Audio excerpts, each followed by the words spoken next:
ನಮ್ಮ market police ಸ್ಟೇಷನ್ನಲ್ಲಿ ಒಂದು fake Indian currency note ಮಾರಾಟ ಮಾಡುವ ಪ್ರಯತ್ನದಲ್ಲಿ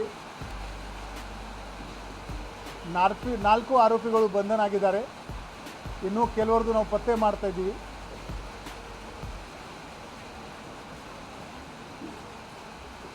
ಕಡೆ ಬಾಜಾರ್ದು ಒಂದು ಅಂಗಡಿನಲ್ಲಿ ಯಾರೊಬ್ಬರು 500 ರೂಪಾಯಿದು ನೋಟ್ ಕೊಟ್ಟು ಸಾಮಾನು ಪರ್ಚೇಸ್ ಮಾಡೋಕ್ಕೆ ಹೋಗಿದ್ರು.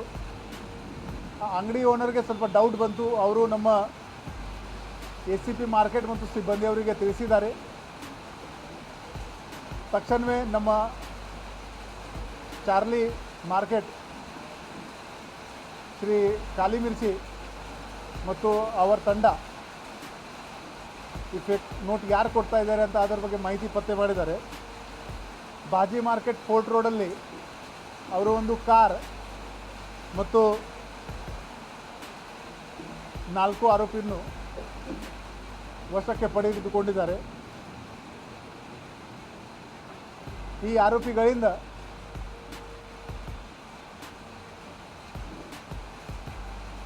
$2,40,000 ಫೇಕ್ ಕರೆನ್ಸಿ ಸೀಸ್ ಮಾಡಲಾಗಿದೆ.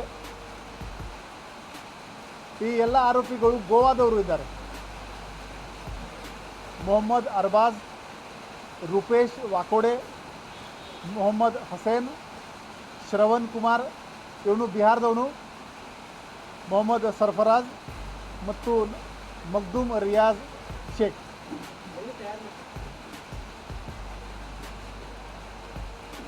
ಇದರ ಮೇನ್ ಆರೋಪಿ ಯಾರಿದ್ದಾನೆ ಅವನು ಗೋವಾ ಜೈಲಿನಲ್ಲಿದ್ದಾನೆ. ಆರೋಪಿ ನಂಬರ್ 5 ಮೊಹಮ್ಮದ್ ಸರ್ಫರಾಜ್, ಇವನ್ ತಮ್ಮ ಆರೋಪಿ ನಂಬರ್ 1 ಅರ್ಬಾಸ್ ಇವನು ನಮಗೆ ಸಿಕ್ಕಿದ್ದಾನೆ. ಈ ಫೋನ್ ಮೂಲಕ ಅವನಿಗೆ ಹೇಳಿದ್ದಾನೆ ಇದು ಫೇಕ್ ನೋಟ್ ಯಾರಿಗೆ ಬೇಕಿದ್ರೆ ನನಗೆ ಹೇಳಿ ನಾನು ವ್ಯವಸ್ಥೆ ಮಾಡಿಕೊಡ್ತೀನಿ ಅಂತ.